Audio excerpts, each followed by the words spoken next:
Hello students, welcome to EPG Pathshala. I am Dr. Vishal from Maharaja Agarsen University, Badi, Himachal Pradesh. Today we are going to discuss about the module Popular Trading Blocks, in which we will discuss about NAFTA, EU, ASEAN, APEC and OPEC under the paper International Business Operations. Students, after completing this module, you will be able to understand the functioning of trading blocks, understand about NAFTA, know the effects of EU, understand about ASEAN and APEC, and know about the working of OPEC. Trade blocks are free trade zones designed to encourage trade activities across nations. We have already discussed in the earlier modules that the formation of trade blocks involves a number of agreements on tariff, trade, and tax.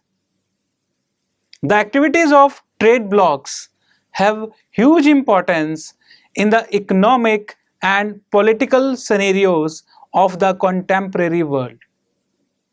Over the years, trading blocks have played a major role in the regulating the trend and pattern of international trade.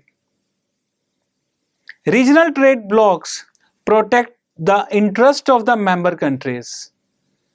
The primary aim of trade bloc activities is to create a favorable economic framework for promotion of cross-border trade among the member countries.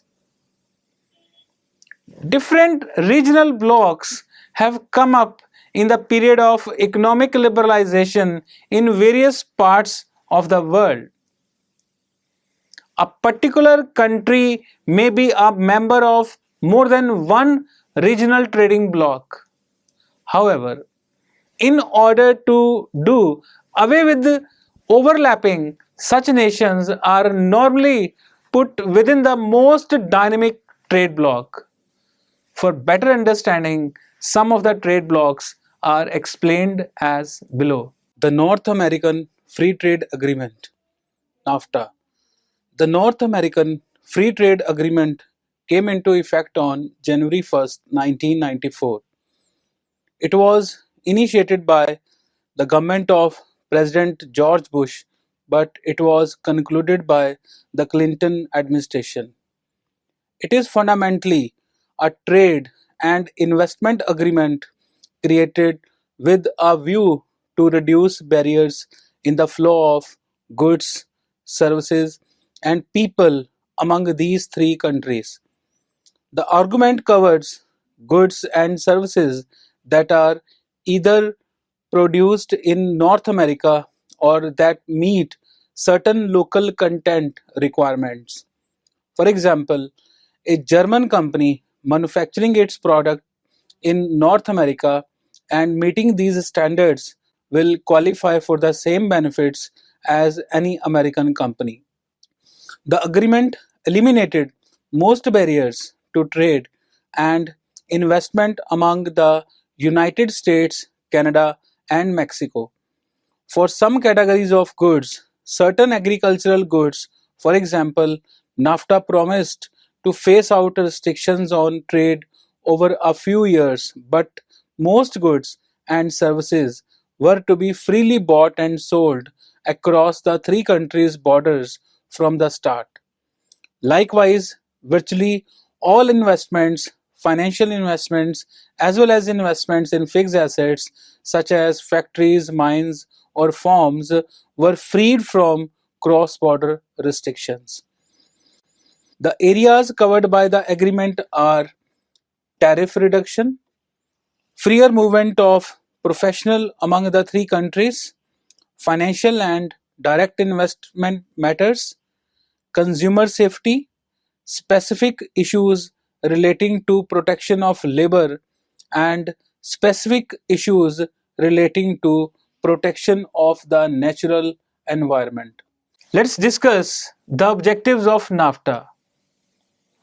The objectives of NAFTA are protection for investment in the sense that no investment can be expropriated without full compensation. The creation of a special fund for worker retaining and financial support in industries adversely affected by the passage of NAFTA. The creation of US-Mexico Border Environmental Commission that could spend up to $8 billion to address water and air pollution and clean up toxic waste dumps. Substantial tariff reductions over a 10-year period. For example, the US will eliminate tariffs on automobile assembled in Mexico, and Mexico will reduce its tariffs on US built cars and trucks. Lowering barriers for easier movement of goods across borders. More access to financial services. For example, NAFTA will dismantle Mexico's ban on US banks and brokerage services. Also, US banks will be allowed up to 25% of the Mexican market and brokerage up to 30% of the Mexican market. The creation of North American Development Bank to assist environmental cleanups and to provide trade adjustment assistance to communities adversely affected by NAFTA. The creation of special offices to investigate environmental abuses and labor abuses are based in Canada and the US respectively. Both the offices can impose fines or trade restrictions for countries or industries that fail to enforce their own laws. Thus, NAFTA is an attempt to move the economies of North America towards a scenario whereby a company that is based in any one of the three countries can freely conduct its business across all three borders as long as certain basic standards are met. The long-term objective of the agreement is to bring into its fold the countries of North and South America. Supporters of NAFTA have argued that both firms, owners, and workers in all three countries can gain from the removal of trade and investment barriers. For example, the argument goes US firms that produce more efficiently than their Mexican counterparts will have larger markets, gain more profits, generate more jobs, and pay higher wages. The prime example would include information technology firms, biotech firms, larger retailers, and other US corporations that have an advantage because of skilled US labor or because of experience in organization and marketing. On the other hand, Mexican firms that can produce at low cost because of the low Mexican wages will be able to expand into the US market. Critics of the agreement have focused on problems resulting from extreme differences among the member countries in living standards, wages, unionization, environmental laws, and social legislation. The options that NAFTA creates for business firms put them at a great advantage in their dealings with workers and communities. For example, US unions are weakened because firms can more easily shut down domestic operations and substitute operations in Mexico. with the government suppressing independent unions in Mexico, organization of workers in all three countries is undermined. An additional and important aspect of NAFTA is that it creates legal mechanisms for firms based in one country to contest legislation in other countries when it might interfere with their right to carry out their business. Thus, US firms operating in Mexico have challenged stricter environmental regulations warned by the maximum environmental movement.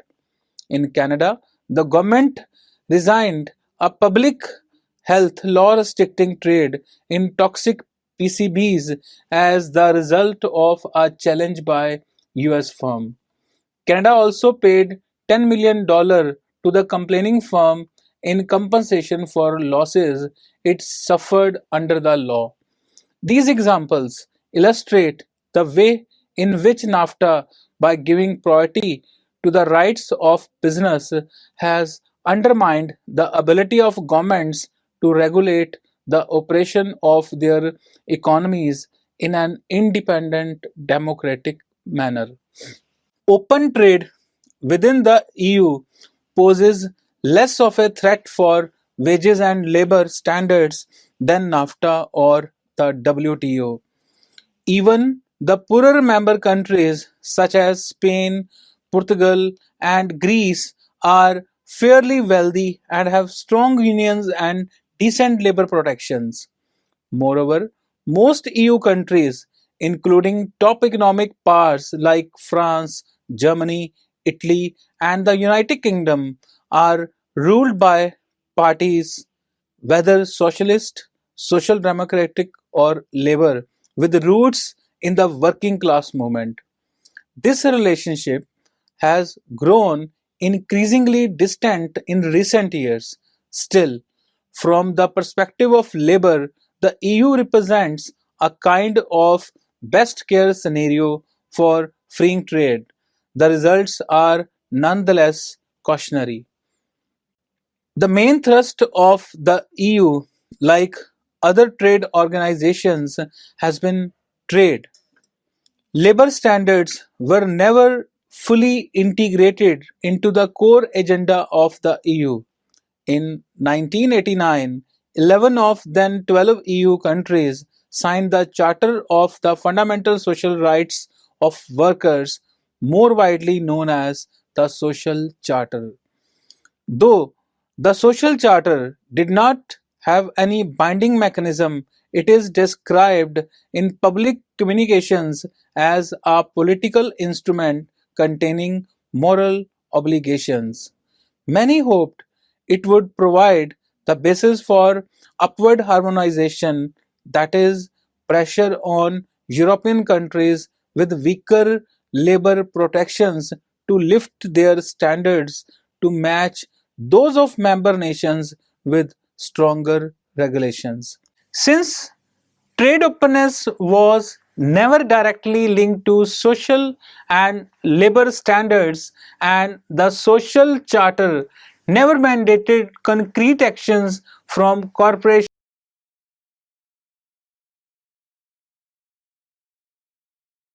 gaining any momentum simply by ignoring it.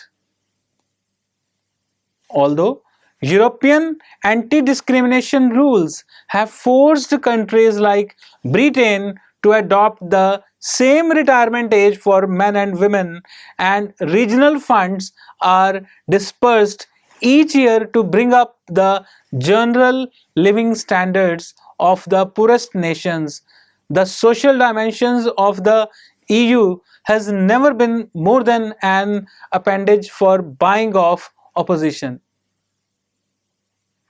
As a result, business moved production, investment, and employment in Europe toward countries with low standards such as Ireland and Portugal. The EU also exemplifies how regional trading blocs indirectly break down trade regulations with countries outside the bloc.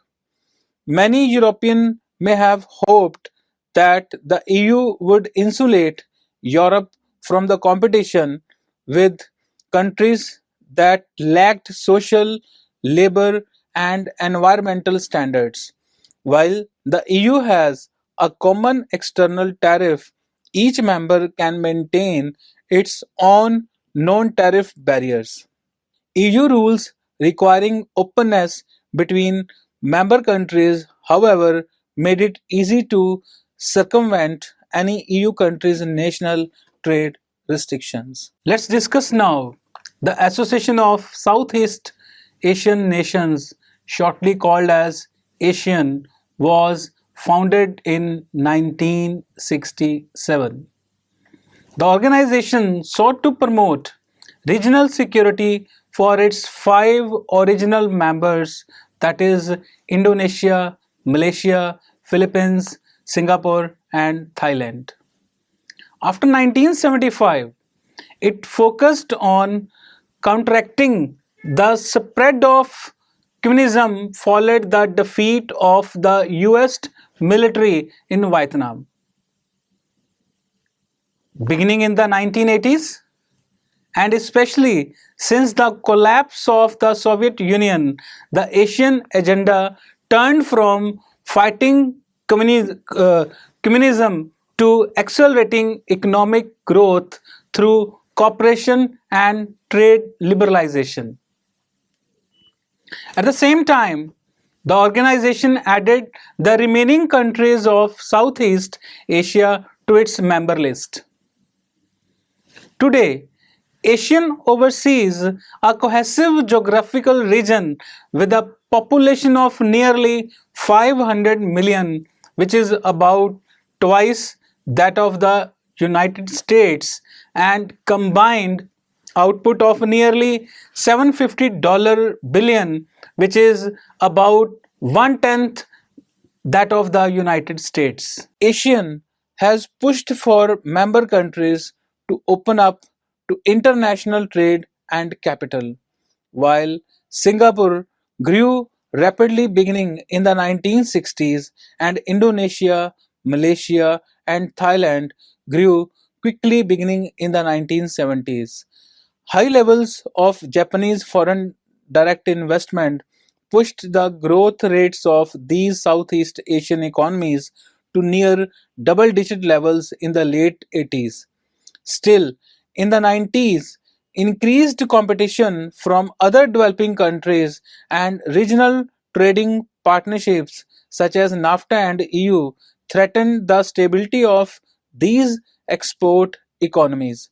In 92, ASEAN adopted its own free trade agreement after the Asian Free Trade Area lowered tariffs among member nations and promoted intra-regional trade, which now stands at about 25% of the exports of these nations, about twice the level in the early 70s.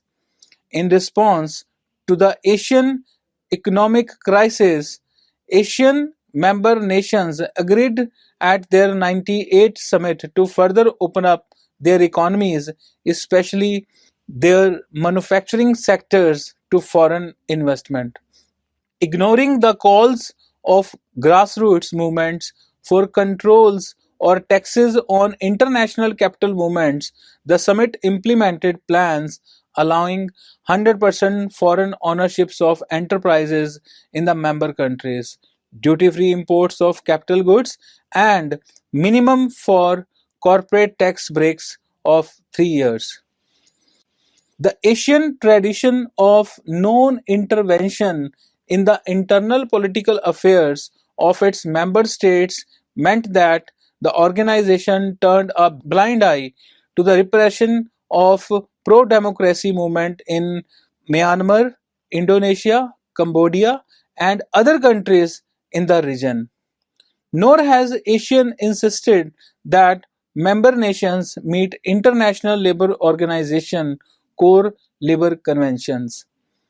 Member states have failed to sign and even denounced conventions recognizing the freedom of workers to organize trade unions, abolishing child and forced labor and outlying discrimination in employment. At times, they have brutally attacked trade union movements. ASEAN has also failed to intervene in regional environmental problems witnessed by its inability in 99 to fashion an effective regional response to Indonesia's uncontrolled forest fires. ASEAN reaction to the December 99 WTO conference was no different.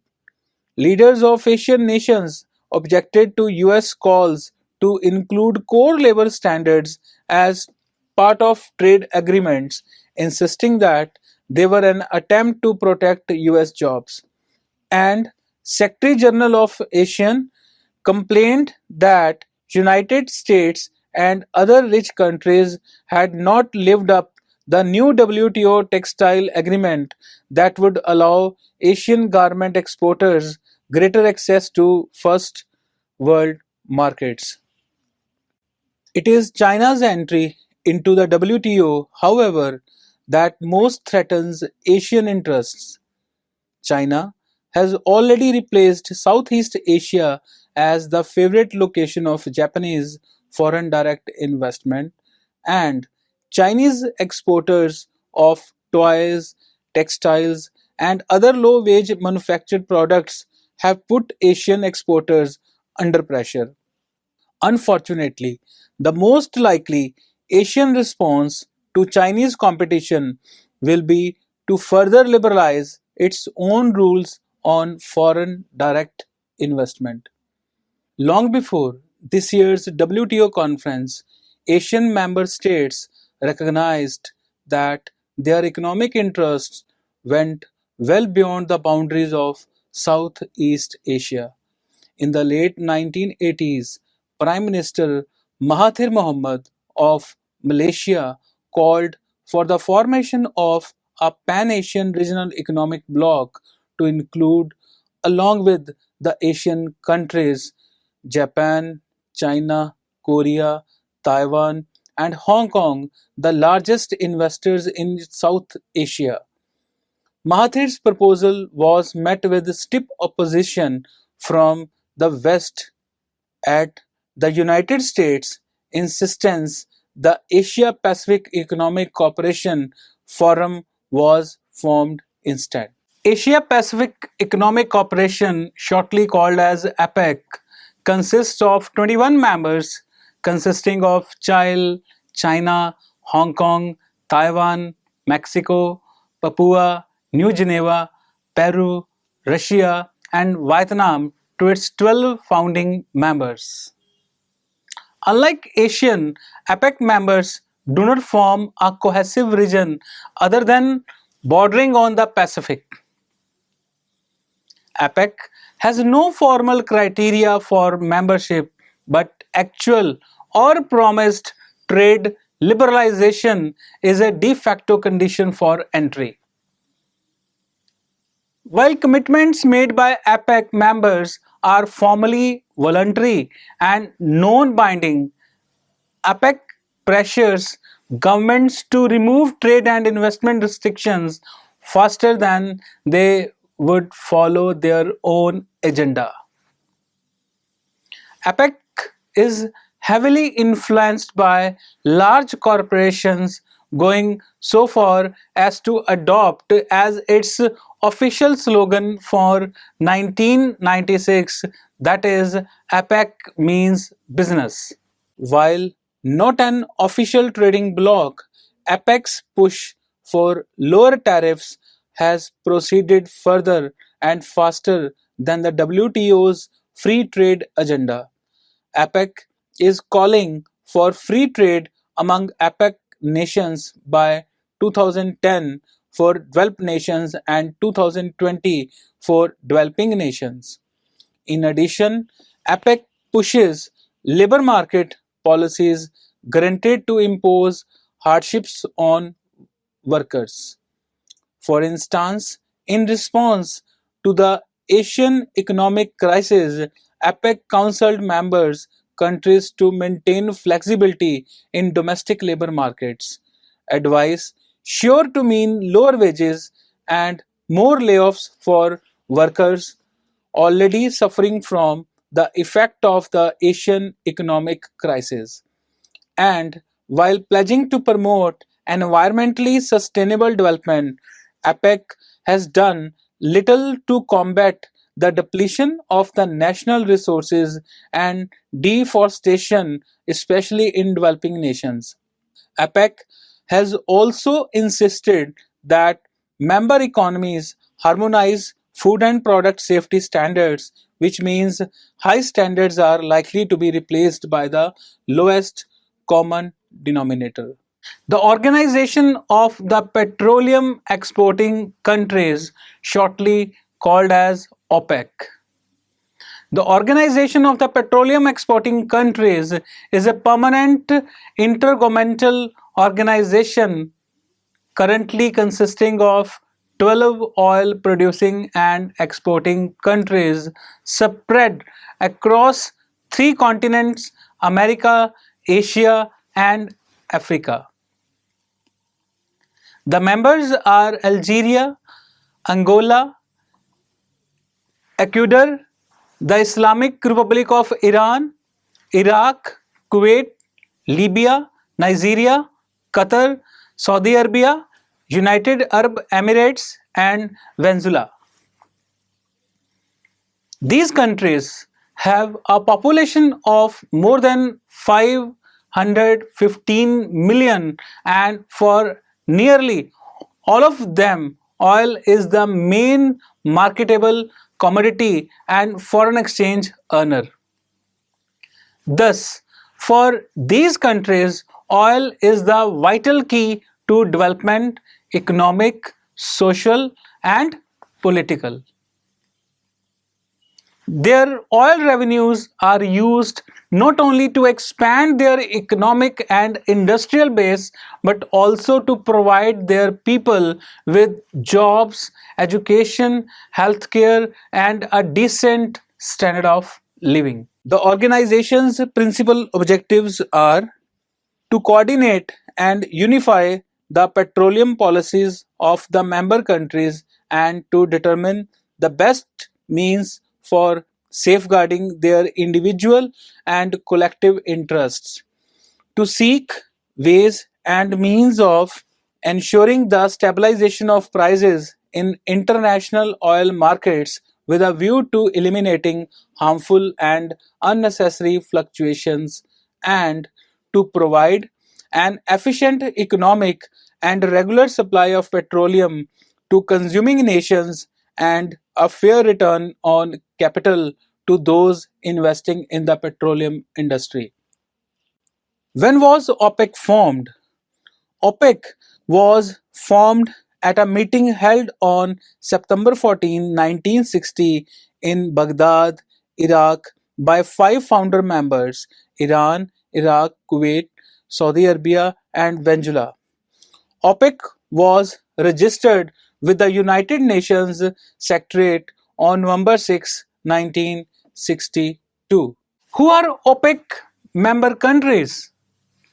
The OPEC statute stipulates that any country with a substantial net export of crude petroleum which has fundamentally similar interests to those of member countries may become a full member of the organization if accepted by majority of the three-fourths of full members, including the concurring votes of all founder members.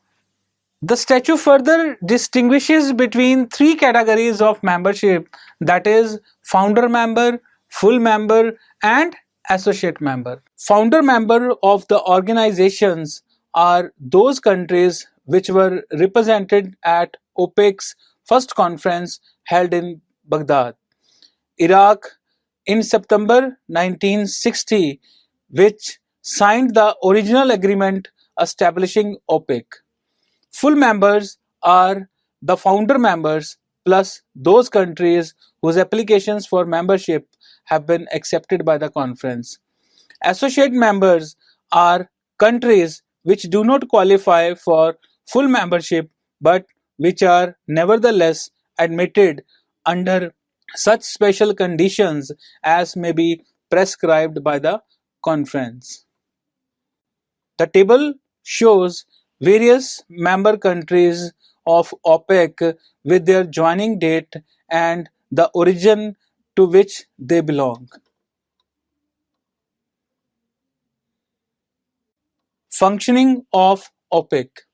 Representatives of OPEC member countries meet at the OPEC conference to coordinate and unify their petroleum policies in order to promote stability and harmony in the oil market. They are supported in this by the OPEC Secretariat, directed by the Board of Governors and run by the Secretary General, and by various bodies including the Economic Commission and the Ministerial Monitoring Committee.